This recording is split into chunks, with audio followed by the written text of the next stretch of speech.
বিসমিল্লাহির রহমানির রহিম। আসসালামু আলাইকুম। আমি Shahrin Abedin, instructor physics, Akij engineering institute. আজ আমি আবারও ফিজিক্স প্রথম পত্রের ভৌত জগৎ ও পরিমাপ নিয়ে হাজির হয়েছি। গত ক্লাসে আমি ভৌত জগৎ ও পরিমাপের কিছু টপিকস নিয়ে আলোচনা করেছিলাম। আজ আমি রাশি সম্পর্কে কিছু আলোচনা করব। গত ক্লাসে আমি ভৌত জগতের প্রকৃতি নিয়ে সাময়িক ধারণা দিয়েছি। এছাড়াও পরিমাপের মূলনীতি সম্পর্কেও ধারণা দিয়েছি এবং পরিমাপের কিছু আন্তর্জাতিক একক সম্পর্কে আমি ধারণা দিয়েছিলাম।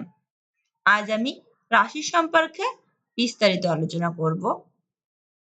প্রথমেই আমি রাশির সংজ্ঞা নিয়ে আলোচনা করব। রাশি কাকে বলে এটা নিয়ে আলোচনা করব। ভৌত জগতে যা কিছু পরিমাপ করা যায় তাকে রাশি বলে। তাহলে আমরা কি দেখছি যে ভৌত জগতে যা কিছু পরিমাপ করা যায় তাকে রাশি বলে।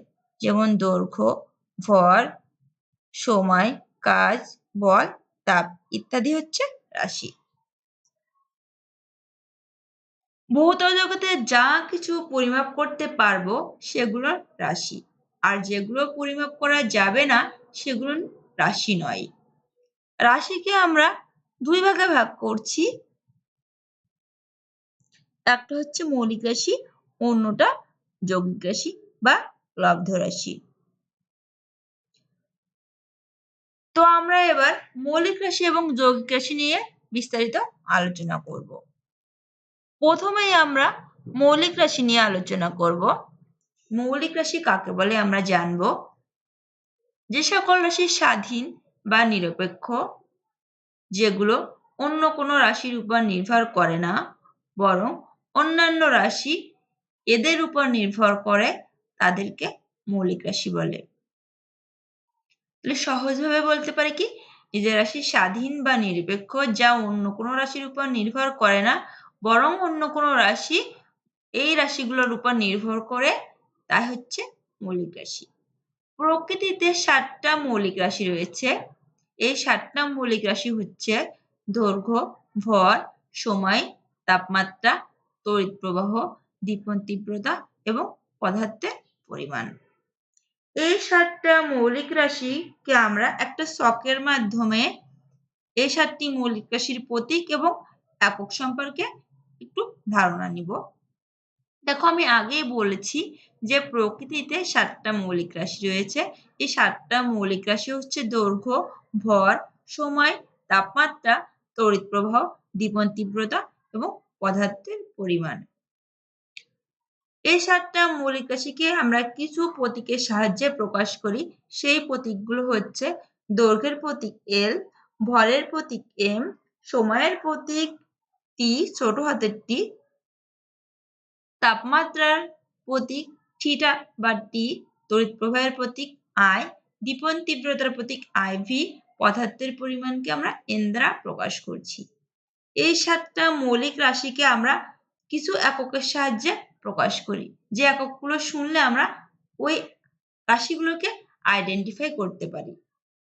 তো দৈর্ঘ্যকে আমরা সাধারণত মিটার এককের সাহায্যে প্রকাশ করি, ভরকে কিলোগ্রাম, সময়কে সেকেন্ড, তাপমাত্রাকে কেলভিন, তড়িৎ প্রবাহকে অ্যাম্পিয়ার, দীপন তীব্রতাকে ক্যান্ডেলা এবং পদার্থের পরিমাণকে আমরা মোল এককে প্রকাশ করি।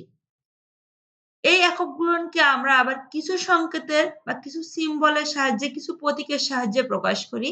সেই প্রতীকগুলো হচ্ছে মিটারকে এম দ্বারা, কিলোগ্রামকে কেজি দ্বারা, সেকেন্ডকে এস দ্বারা, কেলভিনকে কে দ্বারা, অ্যাম্পিয়ারকে এ দ্বারা, ক্যান্ডেলাকে সিডি দ্বারা এবং মোলকে এমও এলই দ্বারা প্রকাশ করি। তাহলে আমরা দেখছি কি, যে মৌলিক রাশির সংজ্ঞায় আমরা কি দেখছিলাম, যে রাশি স্বাধীন বা নিরপেক্ষ, যা অন্যর উপর নির্ভর করে না বরং অন্য কোনো রাশি তার উপর নির্ভর করে, সেটা হচ্ছে মৌলিক রাশি। প্রকৃতিতে যে 7টা মৌলিক রাশি আছে, এই 7টা মৌলিক রাশি দৈর্ঘ্য, ভর, সময়, তাপমাত্রা, তড়িৎ প্রবাহ, দীপন তীব্রতা এবং পদার্থের পরিমাণ। এই 7টা মৌলিক রাশি ছাড়া প্রকৃতিতে আর যত সব রাশি আছে সব যৌগিক রাশি। এরপরে আমরা আলোচনা করব যৌগিক রাশি। যে সকল রাশি স্বাধীন নয় বা যে সকল রাশি অন্য রাশির উপর নির্ভরশীল বা যে সকল রাশি মৌলিক রাশির উপর নির্ভর করে বা যে সকল রাশিকে ভাঙলে এক বা একাধিক মৌলিক রাশি পাওয়া যায় তাকে যৌগিক রাশি বলে। সহজ কথায় বলতে পারি কি যে রাশি অন্যের উপর নির্ভরশীল, যে রাশিকে ভাঙলে অন্য কোনো মৌলিক রাশি পাওয়া যায় তা হচ্ছে যৌগিক রাশি। যৌগিক রাশির অপর নাম লব্ধ রাশি। এখানে কিছু উদাহরণ রয়েছে যৌগিক রাশির, সেগুলো হচ্ছে বেগ, বল, কাজ, তাপ, ত্বরণ, তড়িৎ বিভব ইত্যাদি। নিচে একটা ছকের মাধ্যমে আমরা কিছু যৌগিক রাশির প্রতীক, একক এবং এককের প্রতীক নিয়ে আলোচনা করব। দেখো, ক্ষেত্রফল একটা যৌগিক রাশি। আমি আগেই বলছিলাম একটা রাশিকে ভাঙলে যদি এক বা একাধিক মৌলিক রাশি পাওয়া যায় তা হচ্ছে যৌগিক রাশি। দেখো, ক্ষেত্রফলকে যদি আমরা ভাঙি, ক্ষেত্রফলকে ভাঙলে আমরা কি জানি, একটা দৈর্ঘ্য আর একটা প্রস্থ পাই, মানে ক্ষেত্রফল সমান কি জানি, দৈর্ঘ্য গুণ প্রস্থ। তাহলে দেখো তো, ক্ষেত্রফলকে ভাঙলে আমরা এক বা একাধিক মৌলিক রাশি পাচ্ছি, তাহলে আমরা ক্ষেত্রফলকে কি বলতে পারি?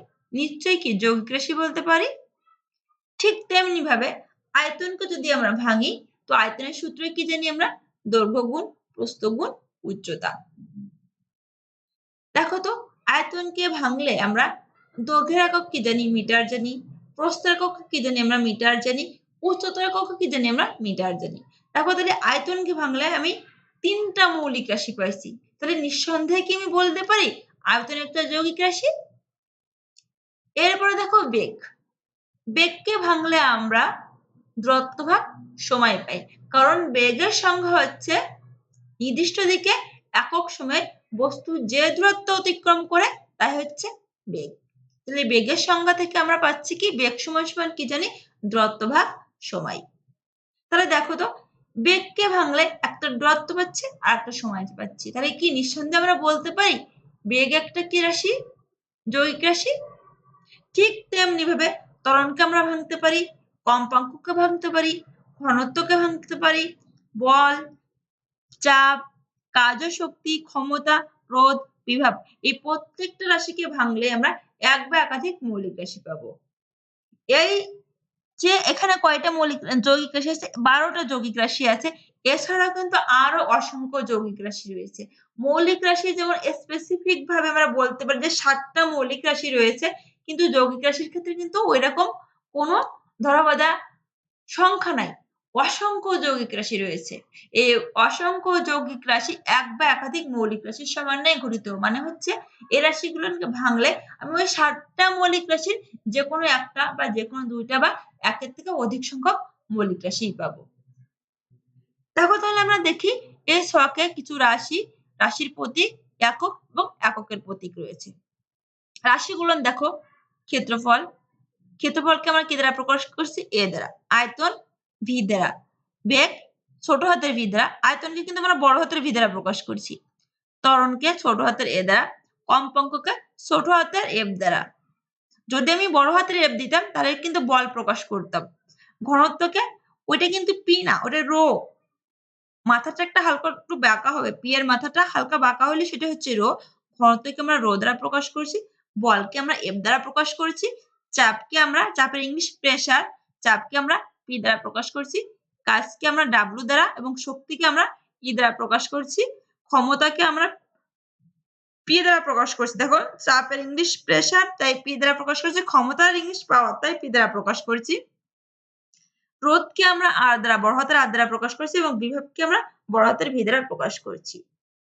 এই রাশিগুলোর একক, একক ক্ষেত্রফলকে আমরা বর্গমিটার দ্বারা প্রকাশ করি, আয়তনকে আমরা ঘনমিটার দ্বারা প্রকাশ করি, বেগকে মিটার ভাগ সেকেন্ড দ্বারা প্রকাশ করি, ত্বরণকে মিটার ভাগ সেকেন্ড স্কয়ার দ্বারা প্রকাশ করি, কম্পাঙ্ককে হার্টজ, ঘনত্বকে কিলোগ্রাম ভাগ মিটার কিউ দ্বারা প্রকাশ করি, বলকে নিউটন দ্বারা, চাপকে নিউটন ভাগ মিটার স্কোয়ার দ্বারা, কাজ ও শক্তিকে জুল দ্বারা, ক্ষমতাকে ওয়াট দ্বারা, রোধকে ওহম দ্বারা এবং বিভবকে ভোল্ট দ্বারা প্রকাশ করি। এবং পাশে আমরা এই এককের প্রতীকগুলো লিখছি। বর্গমিটার হচ্ছে মিটার স্কোয়ার, তারপরে কি ঘনমিটার মানে মিটার কিউ, মিটার ভাগ সেকেন্ড মানে M S inverse 1, metre per second square মানে M S inverse 2, hertz H Z, kilogram per metre হচ্ছে কি কেজি, এম ইনভার্স 3 বা এম ইনভার্স কিউ, নিউটন হচ্ছে N, metre per second square কি N M inverse 2, joule J, watt W, ohm আর কি volt V. তাহলে আমরা দেখছি যে প্রকৃতিতে 7টা মৌলিক রাশি আছে, বাদ বাকি যত রাশি আছে সব যৌগিক। মৌলিক রাশির সংজ্ঞায় দেখছি কি যে রাশি স্বাধীন, যোগ রাশির ক্ষেত্রে দেখছি কি এটা স্বাধীন নয়। দেখো তো এই যে মৌলিক রাশির সংখ্যা এবং যৌগিক রাশির সংজ্ঞা জানলাম, এখান থেকে মৌলিক রাশি এবং যৌগিক রাশির ভিতরে কি পার্থক্য নির্ণয় করতে পারবো না? অবশ্যই পারবো।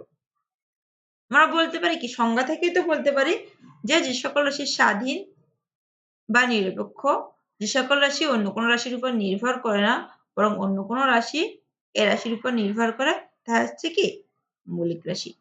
যৌগিক রাশি বলতে পারি কি যে সকল রাশি স্বাধীন নয় বরং ও এক বা একাধিক মৌলিক রাশির উপর নির্ভরশীল, তাই যৌগিক রাশি।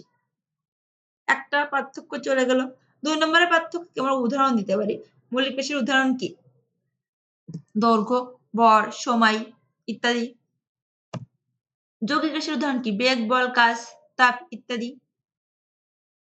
আরো বলতে পারি কি যে প্রকৃতিতে মাত্র 7টা মৌলিক রাশি আছে। প্রকৃতিতে কি অসংখ্য 7টা বাদে বাকি সব রাশি কি যৌগিক রাশি, তাহলে অসংখ্য যৌগিক রাশি রয়েছে। অলরেডি কি 3টা পার্থক্য আমরা দিয়ে দিতে পারছি। তাহলে আমাদের আজকের পাঠ্য বিষয় ছিল রাশি, রাশির প্রকারভেদ, মৌলিক রাশি এবং যৌগিক রাশি সম্পর্কে। পরবর্তী ক্লাসে আমি এই ভৌত জগৎ এবং পরিমাপের বাকি টপিকস নিয়ে আলোচনা করব। আশা করি সেই পর্যন্ত তোমরা ভালো থাকবে। আসসালামু আলাইকুম।